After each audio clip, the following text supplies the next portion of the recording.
What's up, guys and gals? Welcome back to the Nerd Castle for the next episode of Weekly Indie Newcomer. My name is Splattercat. Happy to have you here today as we hang out for a little while and take a look at an indie game that's been bouncing around my brain over the course of the last week. This week we're taking a look at Epic Manager, which allows you to create an adventuring agency where you hire and follow adventurers around, and you try to basically make your agency as powerful as possible. So you know what agents do for like actors and musicians and stuff like that?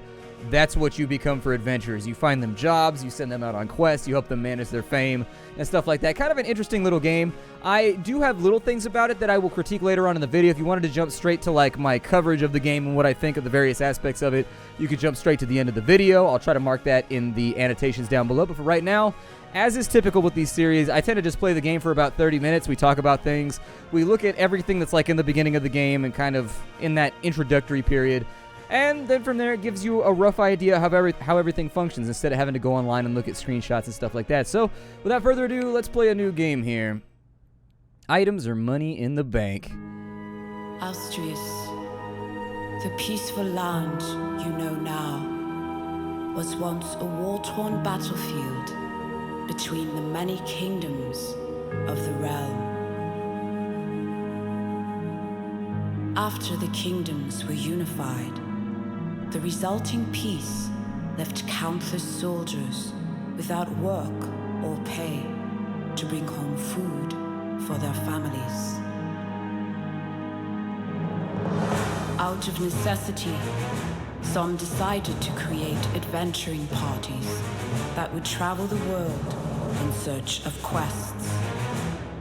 But unscouted quests, dim-witted adventurers searching for glory, and mismanagement of equipment led to many gruesome deaths.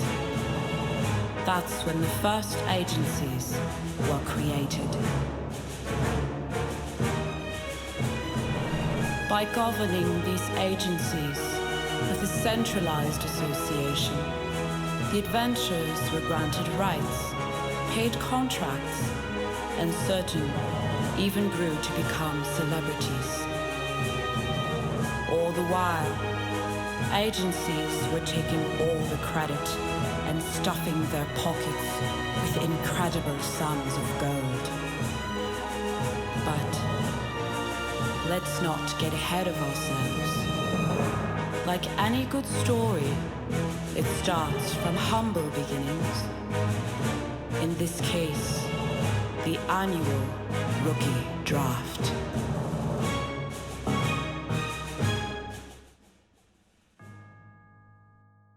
All right, it's time for the rookie draft. Let me just grab a pen and paper. All right, so what's the name of your agency? Somebody just took the Giggling Gorgons, so think of something else.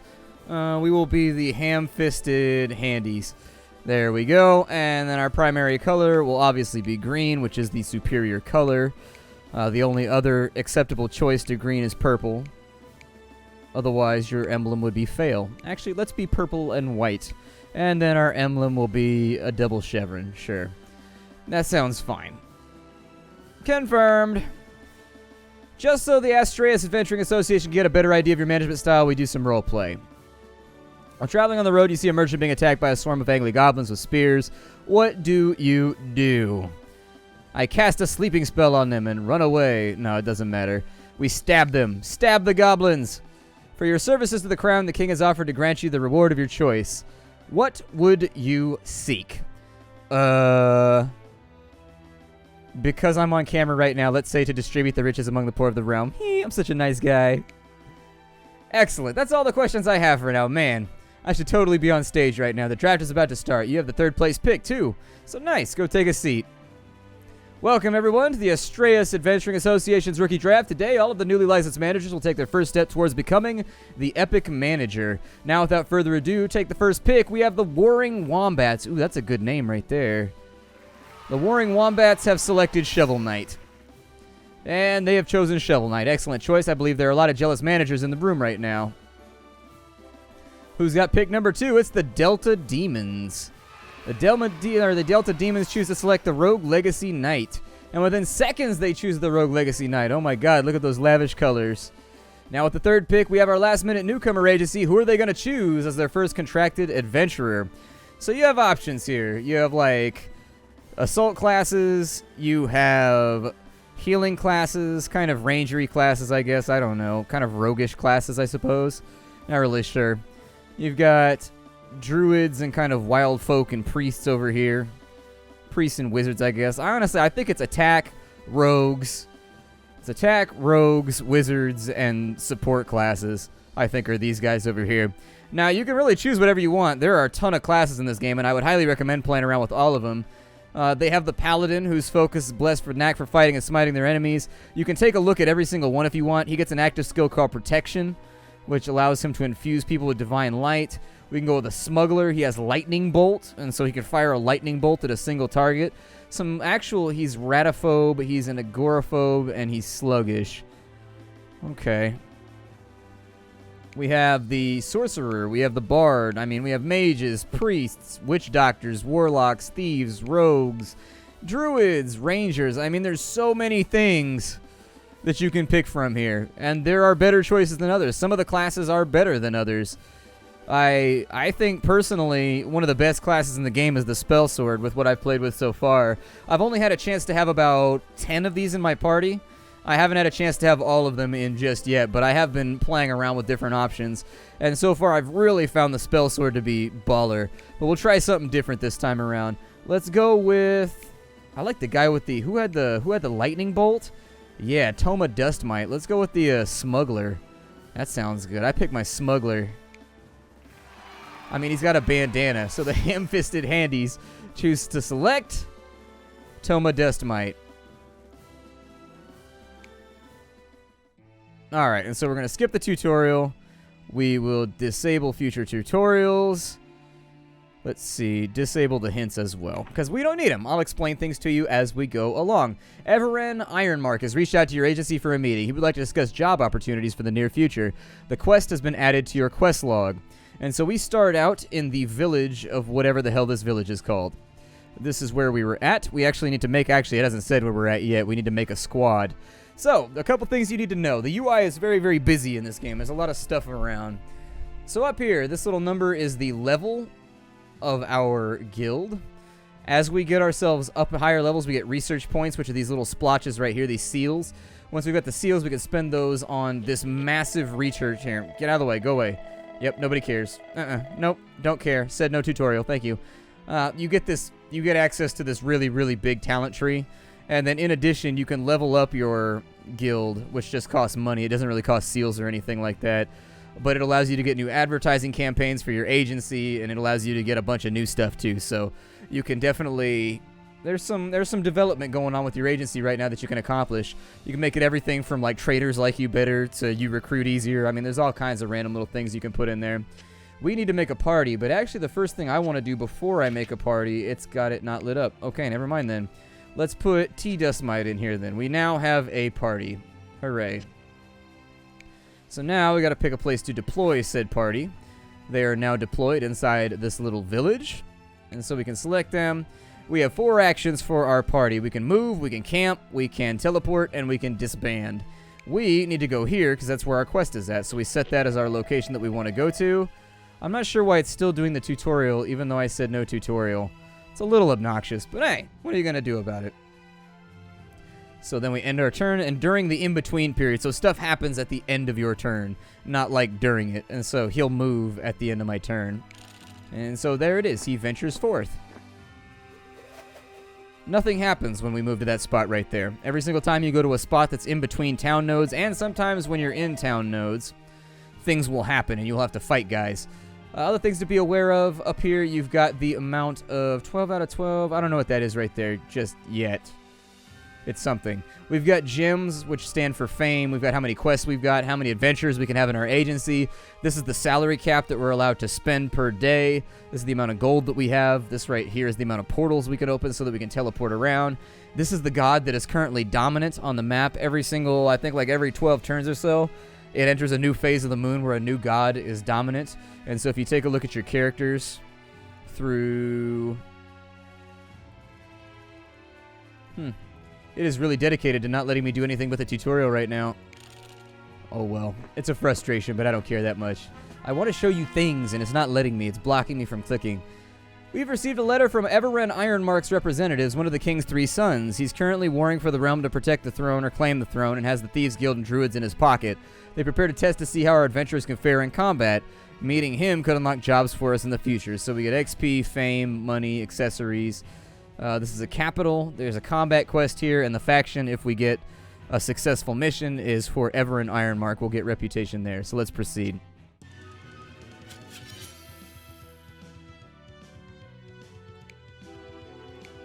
So, combat is turn-based. It works just like Final Fantasy or any other turn-based Japanese RPG.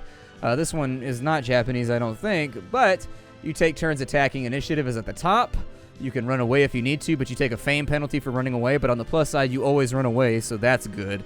There's no, like, instantaneous wipes because you got a bad engagement. Like, if you can tell that you're about to get your ass whooped by the level 25 dragon and your guys are level 3, you can bail out right there if you want to. We got action points listed right here, the current actions we can take, which is basic attack, and we can use an item. The additional thing that we can do is we can pass our turn, which allows us to focus for a turn. That will allow us to get, I think, 4 on our next turn. Our lightning bolt costs 6. I kind of want to cast a lightning bolt at somebody, but actually the lightning bolt is not worth it right now. It only does a little bit extra damage, so we do 17 with a normal attack. That'll give us 34, which means that we're trading an extra AP, essentially. I mean, we're skipping a turn for an extra 6 damage. Doesn't seem worth it to me, so we'll level up and we'll be able to put talent points into that to make it better. But for right now, dude, you just hit him with a crossbow. I don't think that's what you do with a crossbow. I'm like 80% sure that is not the proper use of a crossbow. So both sides focused, and then he took a swing at me. I'm going to go ahead and... Sure, we'll try lightning bolt. Oh, he dodged it. That's pleasant. Okay, so that's going to be fun to deal with. Dodging is a thing in this game. It happens a lot. You're just going to have to get used to it. People dodge constantly in this game. Like, it's a non-stop dodge fest. We actually are unfortunately getting tooled up right now, so we're going to have to use a heal potion. We didn't pick a good class to start out with. I wanted to try something new, but in reality, you probably want to start with a warrior class first, somebody that can actually, like, dish out some pain. We're squirting blood everywhere, too, which is unfortunate. But then again, so is he, so we're equal opportunity. He should die on his next turn, and so down he goes. There's lots of dodging in this game, so much to the point that there are actually character classes that negate dodging entirely. Like, there are certain classes that just their ability, they use it on the enemy party can no longer dodge. And frankly, that makes them one of the better classes in the entire game. It's super useful.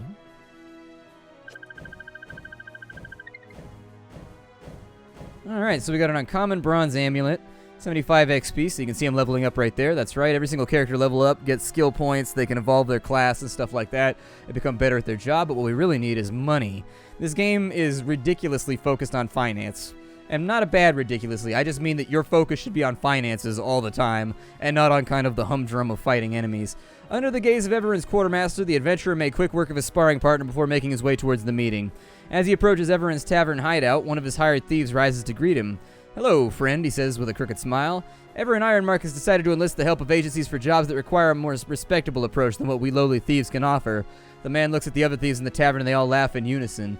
He tosses a gold pouch to the adventurer. "Here. Give this to your manager. Tell him that Everin is a man who takes from the undeserving rich and gives it to the needy poor. That's the kind of king we need nowadays. Ain't that right, boys?" The thief turns back to his table and they all toast to Everin's health.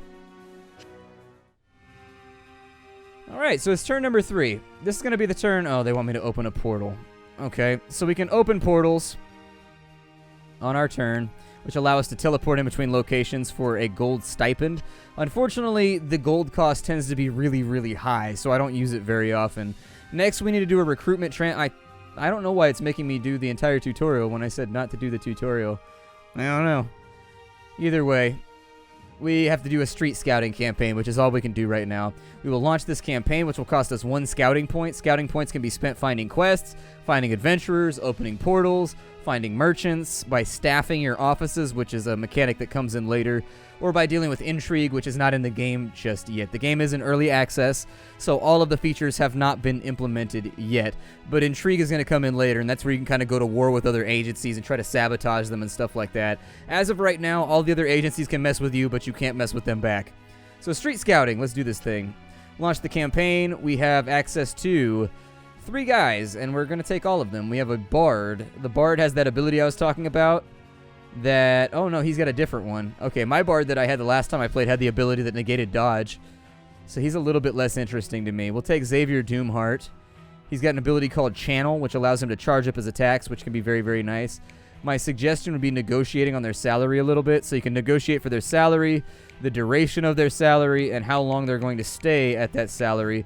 So if you start them out a little bit higher, you can keep them on the docket for longer. But at the end of their contract duration, they're going to want to renegotiate based on their level and their skills. So it's in your best interest to keep them from renegotiating as long as possible. I would avoid it. And you can also pay up front. So you can pay a chunk of their cost up front. That will have the effect of reducing their weekly salary. So it'll go down from 42 to 11 if I pay 850 gold of his contract right now. And so you can kind of offset your costs like that. So if you're very, very cash rich, but you're close to your salary cap, which is set by the actual league of agencies or whatever, then you can't hire anybody. But if you pay it up front, you can get it down low enough, you can sneak them in by getting rid of just bulk fluid assets. We can also lock him into this contract, which makes him happier, and it makes it so that he might accept a lower amount. So you see what I mean right there? We were able to get some wiggle room based on that. And then we can make him our agency champion, which means that he levels up much, much quicker. We can't... Oh, that feature's not... Or, no, I don't have the research. That's what it is. Let's make the offer. And so he accepted the offer. That was actually a pretty good deal for us right there. We've got 48 weeks set with him, 48 turns at 39 gold per turn. That's pretty good considering he's going to level up rapidly, and it's not uncommon by level 3 or 4 to be paying 200 to 300 gold per turn just to keep them on the roster. And so if you can get them locked in for longer right now and kind of cheat them out of a little bit of money, that's what you want to do. We also have Tall Flare over here. He's got an ability called Arcane Nova, which strikes down on the entire enemy force. We're going to go for a 48-week contract with him. We're going to bring that up, and we're going to give him a lock-in contract because I don't plan on firing him anyways. That may give us a little bit better wiggle room so we can get him locked in for 37 gold per week. Make the offer, and he accepts. And so now, what you want to be aware of is the yellow is the chance right here. So that'll reject it, and they just won't take it. The red is the chance that it causes a PR debacle that you have to deal with, and you lose fame, and it makes you look bad, and you look kind of stupid. So anyways, just be careful about it. He's actually very, very expensive for a 40. I'm going to keep him on 24 weeks because I may swap him out after the fact. So we'll go in something like that right there. We'll get him on a lock-in for 29 a week. Make the offer, so he's good to go. Well done. All right, so we're on an active waypoint. We can equip people as well, but first things first.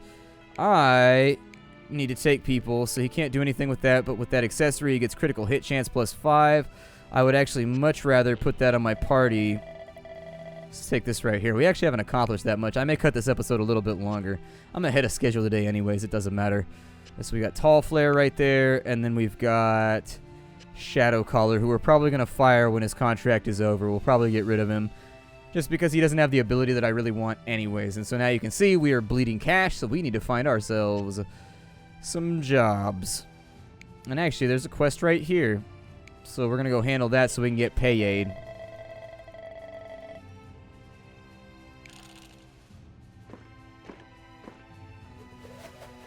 We got a random encounter that time around.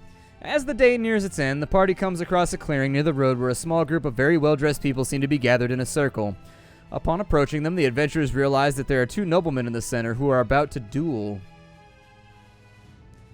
We can take a 20% chance to try and reason with them with our bard. You will get options based on the classes that you have available for things that are in here. And so it's never a bad idea to have a diverse group. If you have like 3 warriors and a healer, you're probably not going to have that many options for some of the things that are going down. I really don't care. If they want to kill each other, let them kill each other. Nothing happens. And so in the resolution of the various events that will happen, they will pick up traits that will change their stats around. And so it'll make them better versus lizard men, or it'll make them worse against ice and stuff like that. They'll just get random changes to their character as you play. Kind of a cool little feature. Let's go ahead and head back to this quest so we can get some more money because we are bleeding gold right now. The mayor of Haven has been having issues with a few soldiers who have deserted their guard positions. Everin Ironmark would like someone to intervene on his behalf. We can scout the quest if we want. It uses one of our scout points, but it'll tell us what we're up against. Not worried about it. We're still kind of in the early portion of the game, the easy mode portion, so we'll deal with that when we get to it. They are both going to Dragon Ball Z charge. I am going to start stabbing away, although he's a healer, so we kind of need to deal with that too. Everybody just dogpiling this poor little bastard. Let's let him have it.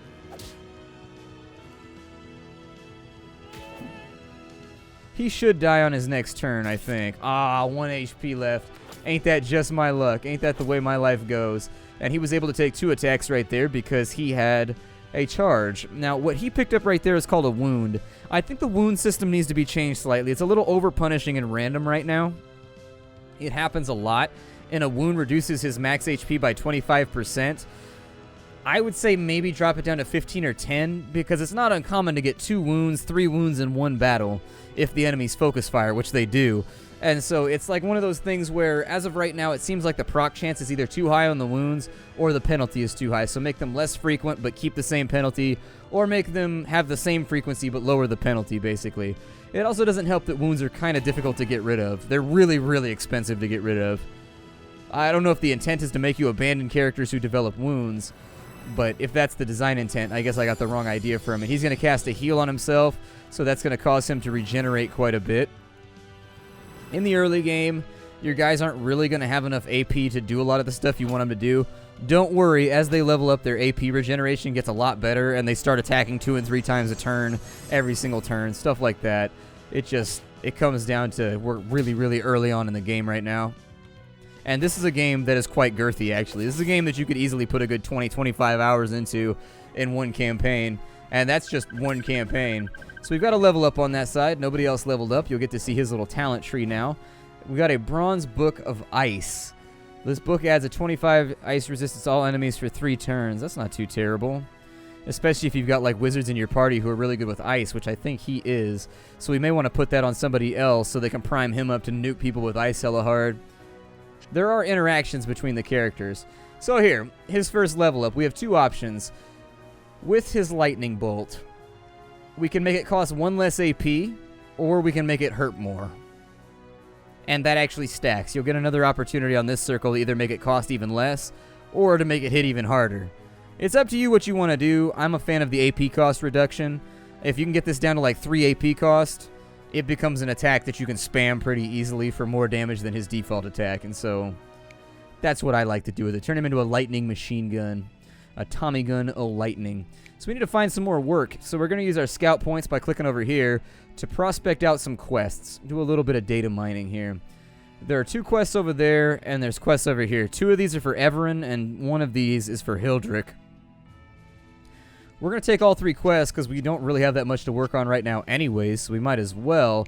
And then we need to seed a wound. So if you're on a location that has a portal active in it and you rest on it for a turn, it will get rid of a wound. And so you'll see that falls off right there. Unfortunately, every time you rest, you've got to do a random encounter.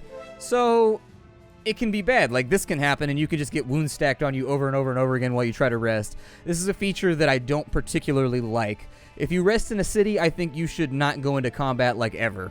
If you rest and you're out in the middle, like, nowhere, that's cool. Like, attack me or whatever.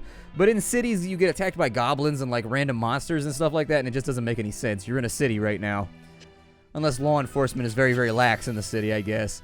Yeah, like, see, we just got attacked by goblins in a city, you know? And we're fighting in a cave. It's just one of those little things that I think could be adjusted.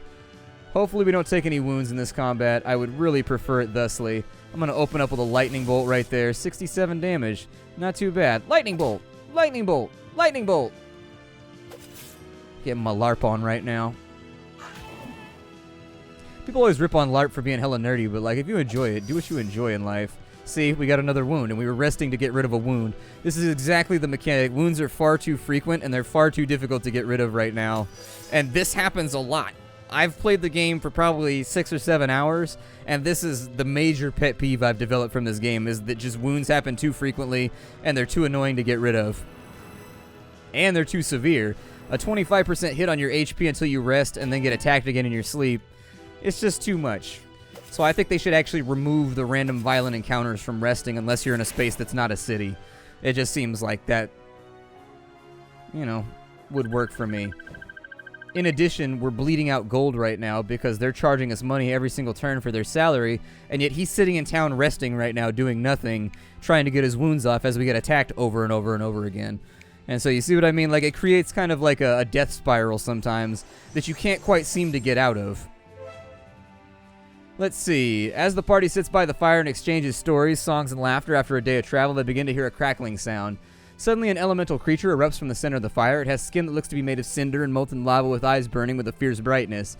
Humans, I come to you with a simple game, says the mouthless being in a coarse voice. In one of my hands, I hold the root of all evil, while in the other lies the essence of 1,000 generals' volition. Make your choice. Choose the right hand.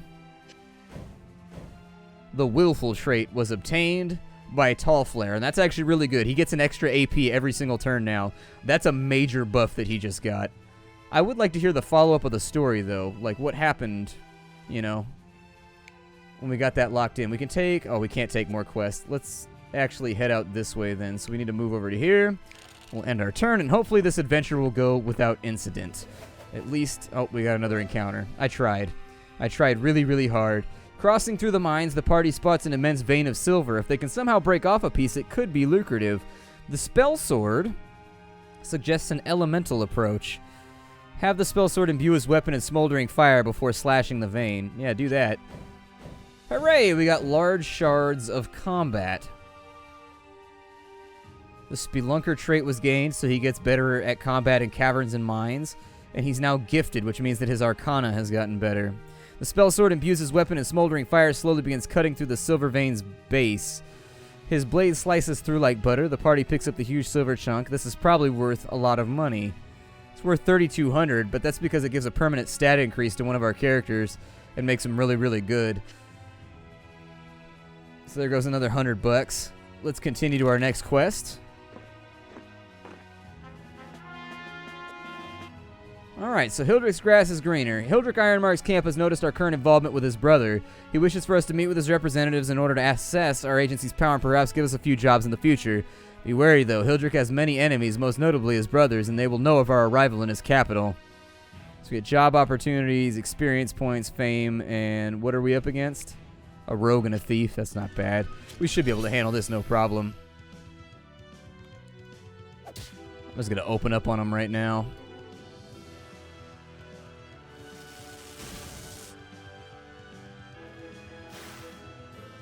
Oh, really? It stuns him. So what does that do? We'll take a penalty to all of his resistances. Coolness. Let's charge up for a little bit. I want you guys to see some of the other abilities. So we'll go ahead and wait this one out. Oh, I'm bleeding, and he stole 22 gold from me. Or he gave 22 gold to me. I don't know. Pretty sure he stole 22 gold, though. Let's have everybody charge up and just... DBZ style. So he's got an ability called Channel, which makes him deal 50% more damage, essentially, for 3 turns. It's a clutch ability. I'm not even messing with you right now. My guy, I have like a level 7 or 8 spell sword. He is a wrecking ball. He kills everything, like in the first couple turns. He is just a monster. What does Arcane Nova do?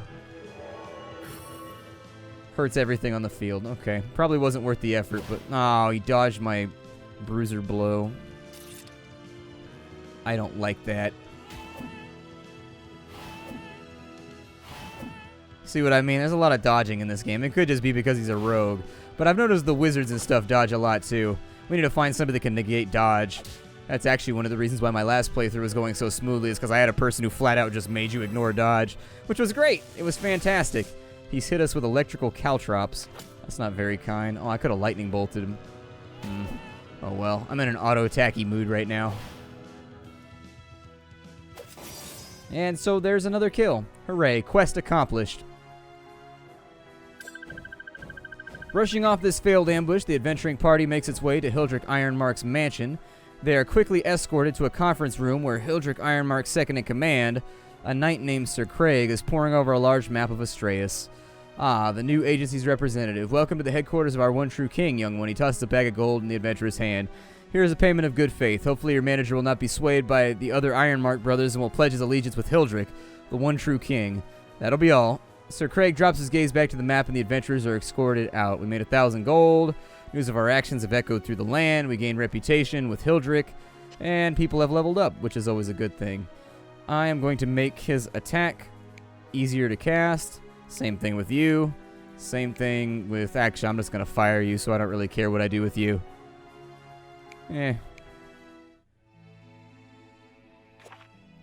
Alignment in the constellations for the favor of the goddess Fortuna. Her era has begun. And so we are currently in the 4th position in our league. If you wanted to see what that looks like. Oh, that was our league position. Okay.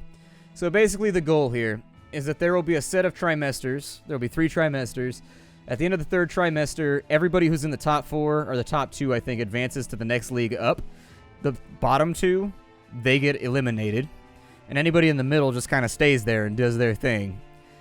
If you're the winner, everybody hates you and they're constantly messing with you and trying to take everything from you. If you're like in the middle somewhere, you might get left alone. It's up to you. You can run your game however you want to run your game, you feel me? We'll go ahead and open up a portal right here so that I can teleport around a little bit faster. And now that we've opened up a portal, I'm going to use teleport to go over to here. Oh, we're already in Ravendale. Okay. Well then, let us walk out in this direction. And let's talk about the game for a little bit, because I think there are things to discuss here. I thought the game was pretty cool. I didn't have a whole lot of problems with it. I think there are a lot of things that could be, like, adjusted or made a little bit better. But that's the fun of being in early access. I mean, that's the cool thing, is that the game has a chance to evolve and change a little bit. I do think the combat is a little old-fashioned and a little bit slow. I would like to see maybe a slider to make it go a little bit faster, maybe make the animations take place quicker, because honestly, I found the combat to be the least interesting part of the game. I really liked the overmap and the rest of the game and how you dealt with random events and rolled dice and stuff like that. But the combat just really was the only part of the game that kind of left me like, meh. I found myself wanting to play the world map stuff a lot more than doing the combat, but there's a lot of combat in this game, and so I think it needs to be streamlined, it needs to be made a little bit more interesting. But aside from that, if you're a fan of like classic JRPG combat or just turn-based, simple combat, you'll probably like it perfectly fine. So, anyways, the game itself is called Epic Manager. You can get it right now on Steam. It's actually on sale at the moment, as of the time of the publication, for $16.19. Normally it's $18, $17.99. I don't really know what the time frame is for the completion of the game, but if it looked like something that you would enjoy from this video, go ahead and check it out. You can sink a lot of hours into this game. Like, there's a lot of customization, there's a lot of things you can do with your agency as you go through the game, and honestly, we only got to touch on it very, very lightly while we were here. And so I will see you all later. Thanks for stopping on in. This is Weekly Indie Newcomer, the weekend series where we take a look at an indie game that's been bouncing around my brain over the course of the last week. I'll see y'all next week. Bye, everybody.